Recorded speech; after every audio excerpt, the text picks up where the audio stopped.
You're listening to A Climate Change. This is Matt Matern, your host, and I have Andy Marsh, CEO of Plug Power, on the program today. I'm really excited to have Andy on the program. Andy's the CEO of a publicly traded company that is a $12 billion valuation currently by the market, and it's a leader in the hydrogen space. And Andy, I'm glad to have you on the show. Great to be here, and thanks for having me, Matt.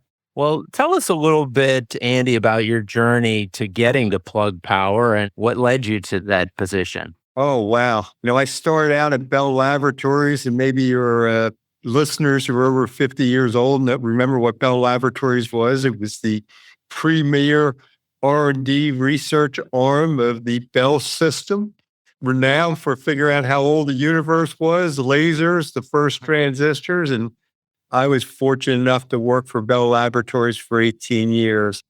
And my primary focus was the development of power systems. And if you think about fuel cells, for example, power systems are quite a good field to get a start in to move you into fuel cell space. Then, Matt, I went and started a company with two buddies, and a company that powers most of broadband, about 30% of broadband in the U.S., for outdoor applications. The building I'm sitting in is probably powered by a Valier power piece of equipment. It's still the premier technology. It was a company I started with a couple of friends. We grew it to $100 million in about a 6-year period.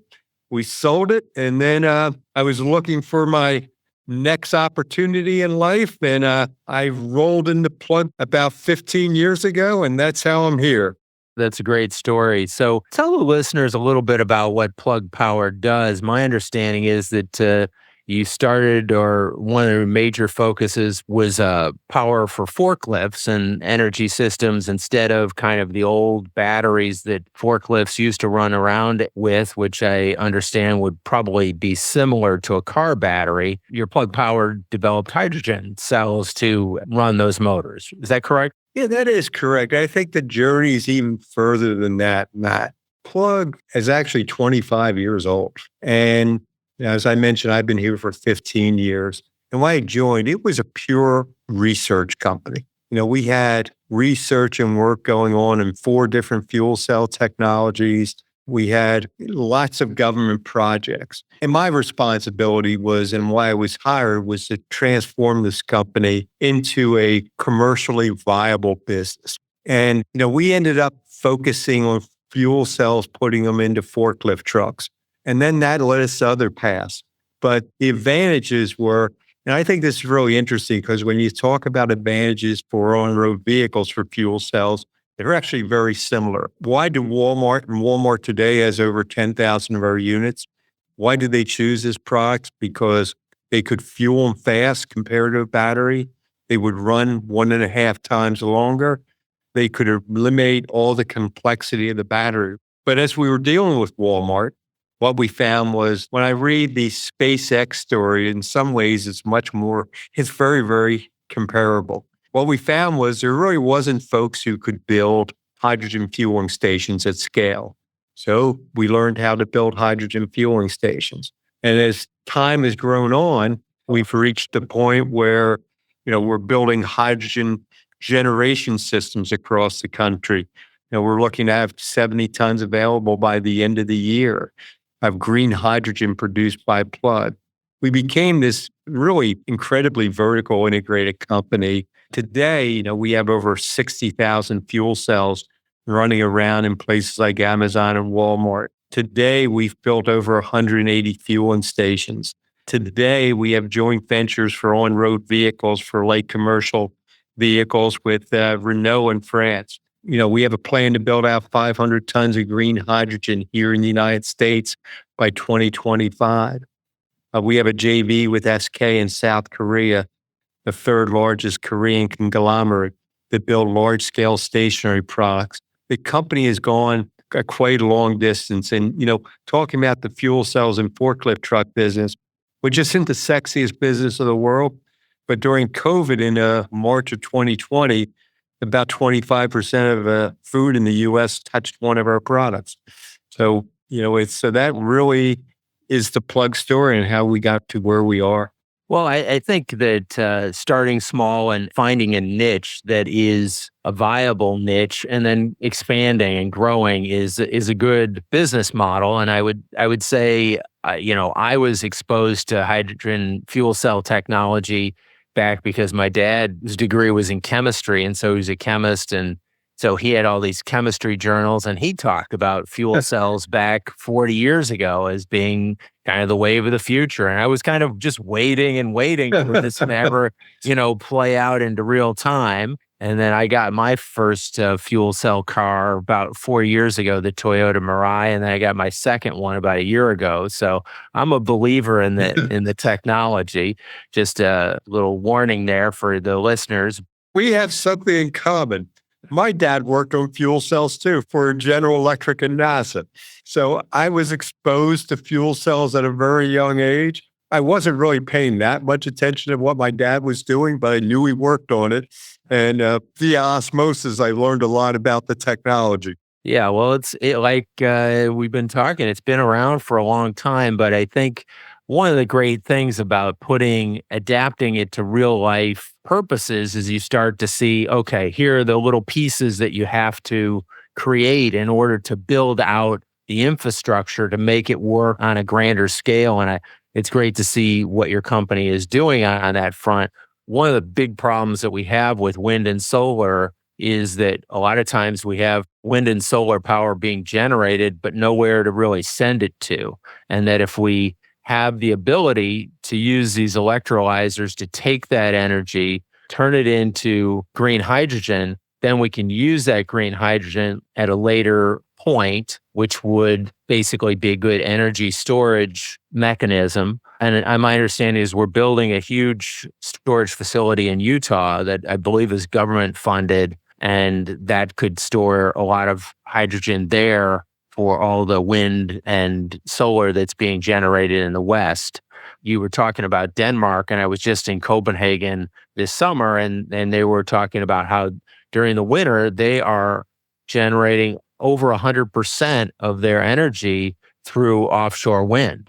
So I guess that's going to go up higher, and therefore they're going to need this energy storage capacity. And that's where your green hydrogen will come in, right?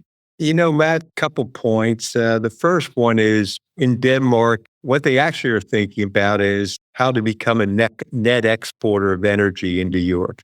And so you're absolutely right. They probably have sufficient wind power to meet their needs today, but they're actually thinking about building more and more wind because it's one of their differential advantages that they see that they can be generating energy, creating hydrogen, and to be supplying that energy to Central Europe and be a replacement for Russian natural gas. Here in the States, I really found your comments here really interesting because if you take a look where you are in California, some of the best work that's been done has been done at UC Irvine by Dr. Jack Brower. And some of that work talks about how you manage wind and solar on the California grid when the California grid becomes 100% renewable.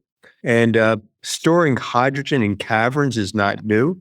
Natural gas is stored in caverns today also, but you could change those caverns in California to be storing hydrogen. And as you mentioned, using electrolyzers to create green hydrogen when the sun's shining a lot and the wind's blowing a lot, and storing that for a rainy day. And when that rainy day occurs, one can think about hydrogen fuel cell plants replacing today's present peaker plants and be able to generate electricity right onto the grid to support California during the long seasonal times where the wind and solar's, the uptime's not sufficient for their needs. You're seeing the same sort of work going on around the world. With SK by 2024, 2025, we'll actually have 400 megawatts of power plants to support the South Korean grid. So, yeah, I had Professor Jack Brower on the program a while back. Great guy and, hydrogen guru. We have about 4 projects going on with Jack because a great research facility and great leader in this industry. Yeah, I've also had Mayor Rex Paris, who's a big hydrogen believer, mayor of Lancaster, California, who has invested a lot in hydrogen technology. I don't know if your firm has worked at all with Mayor Paris. I haven't, but we are building a green hydrogen. It's under environmental permitting now in Mendota, California, to generate 30 tons. And I think we're looking to grow it to 45 tons per day of green hydrogen. For your listeners, that's probably equivalent to like 90,000 gallons of gasoline per day. But that actually will be using solar power, where we'll be using our electrolyzers to create green hydrogen. What's really interesting, we're actually going to be using wastewater and cleaning it up in the community to be used in the electrolyzers, then circulate it back. So, part of that water will be able to, provide the needs for water for the local community. It's that pure circular loop we're looking at. And as you know, Matt, your state is really one of the leaders, if not the leader in the world, in hydrogen fuel cells. That's one of the reasons we're building a hydrogen plant in California. Some say Yeah. hydrogen can never compete with electric battery technologies. What do you say to this Elon Musk's comment of the fuel cell? Is that just trash talk from a competitor? I would say this. I am not a purist. I think anyone who thinks that there's one solution to our energy crisis and to our climate crisis is fooling people. There's a great report about the 5 scenarios that get us to net zero by 2050 that was done at Princeton. And, when you read those studies, batteries don't solve it all. So there are areas where hydrogen, for example, there are batteries aren't really helpful at all. And it comes to things like you need hydrogen for fertilizer manufacturing, for high heat to make green steel, for green concrete. Batteries solve none of those problems. Batteries don't really work for heavy duty vehicles. You get to a point, and this is real life work done by DHL, for like their panel trucks. And when they show that anything that goes over 100 kilometers, that fuel cells have a distinct advantage because of their lighter weight. At 150 kilometers, batteries are just too heavy, and they fill their whole cargo up with batteries and not packages, which is their business. And so I think when you talk to customers like Amazon, Walmart, DHL, batteries are really not meant for light commercial and heavy, especially heavy duty vehicles that have to go any range. Well, that's a fascinating topic as to how and when we're going to roll out hydrogen technology for trucks and heavy vehicles.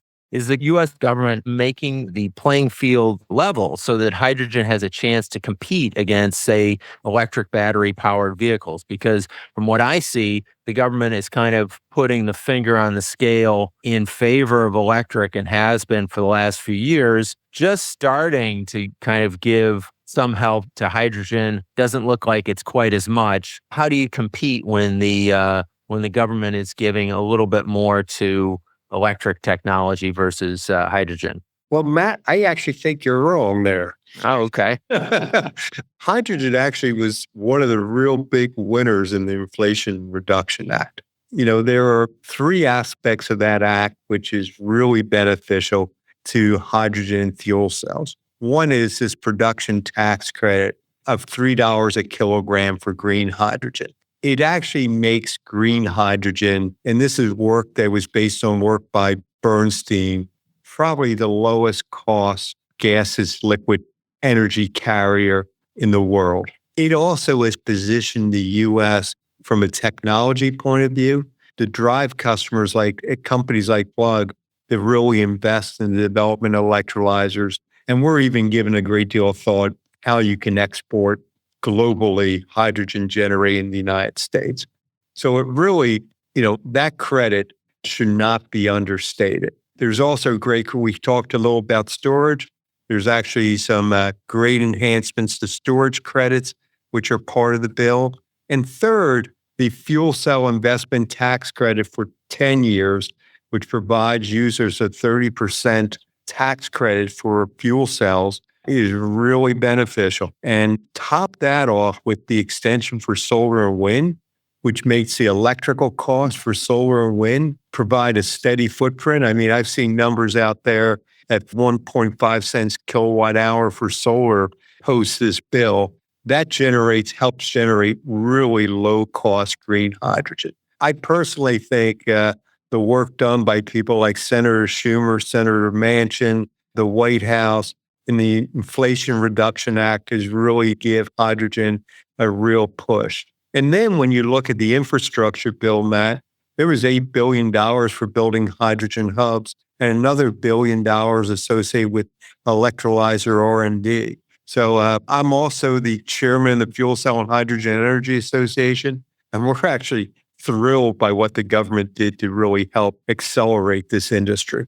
I guess I'm thinking more retrospectively than this last 6 months. Definitely things have kicked into gear for hydrogen. But I'd ask you to tell the audience a little bit more about hydrogen hubs and why these are important and what do they mean? I think there will be in the United States probably a build out of 4 to 6 large hydrogen hubs, which will be a place that where hydrogen will be generated. There'll be a place where hydrogen will be distributed, which will make it easier for fuel cells to be leveraged.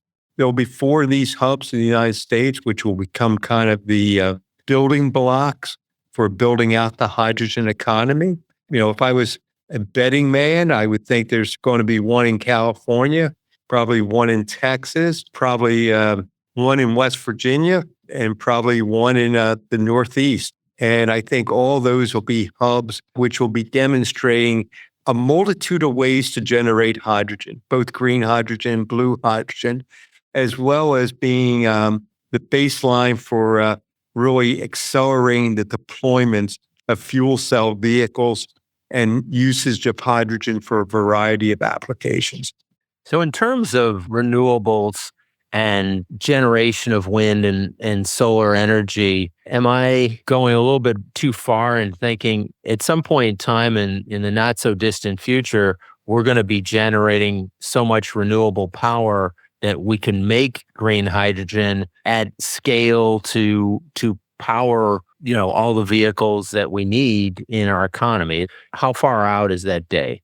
I think that day sooner than you think, Matt. I think there's work going on with by plug to generate green hydrogen nationwide. There's people like Nextera. There's all sorts of folks working and looking to build out. You mentioned the large project with Mitsubishi with storage and using electrical generation with present day gas turbines with hydrogen. So that day is probably much sooner than you think. And, I don't worry too much about the capabilities of how you go build out facilities to build electrolyzers. I think probably the biggest challenge is how fast the solar and wind rollout is in the United States.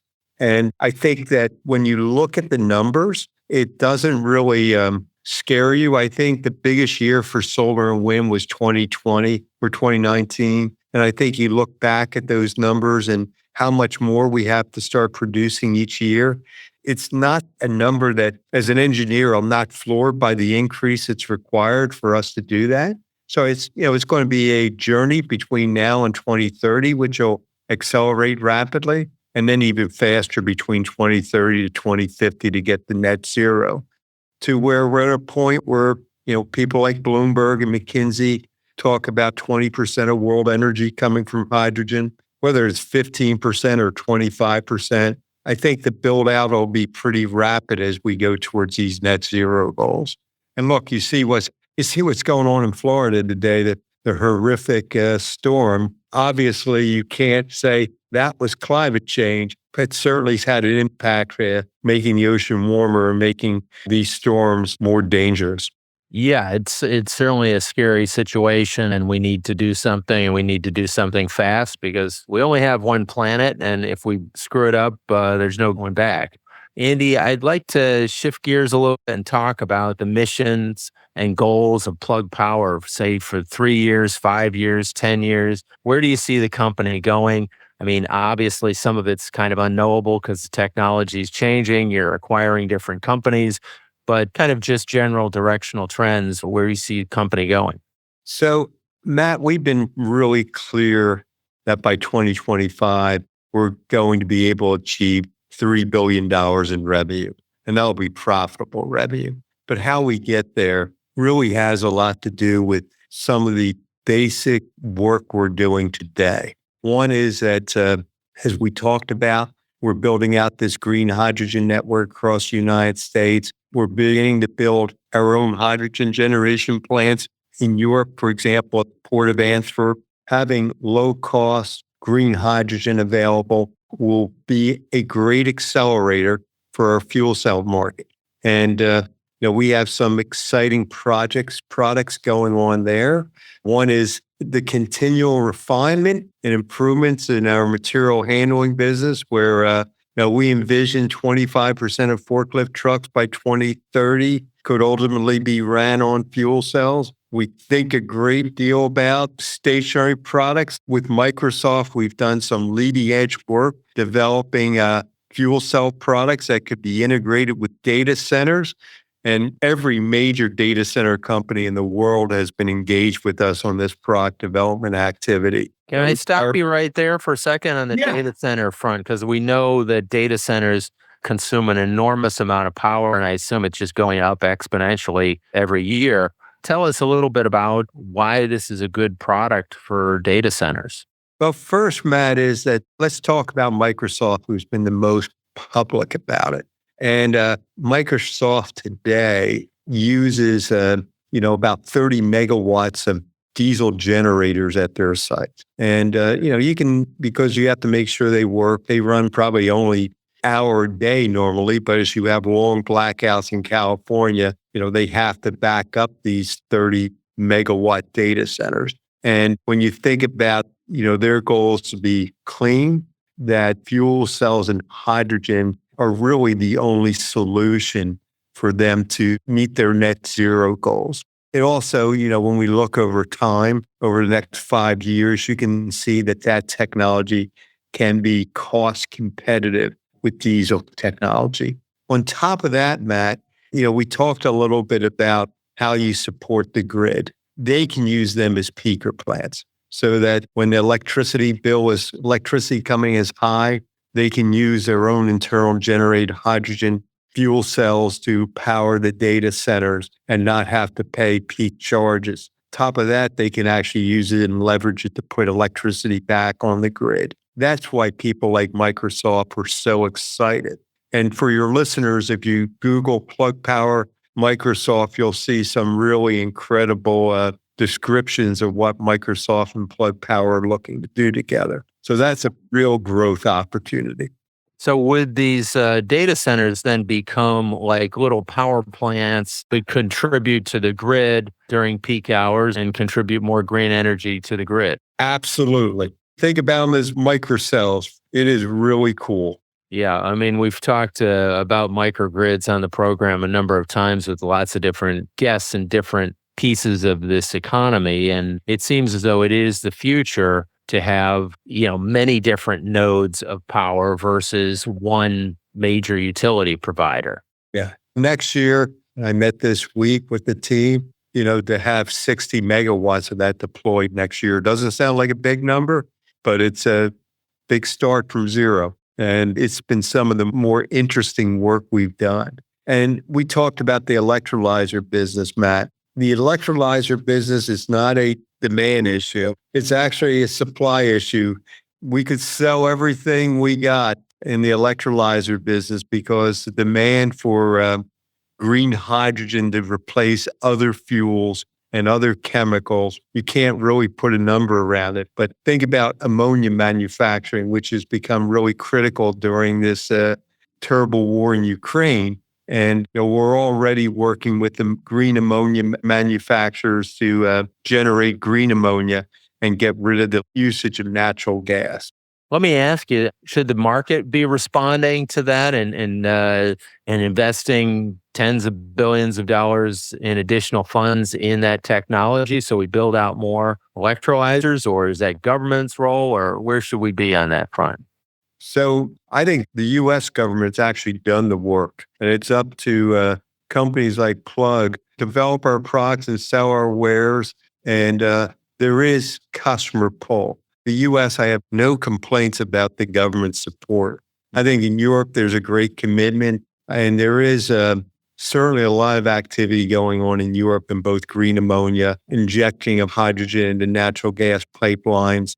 In the US, it's kind of easier because it's less dependent upon government programs. It's much more market-based. But I think a lot of it resides with people like me and all the people that work for me about how to make this happen.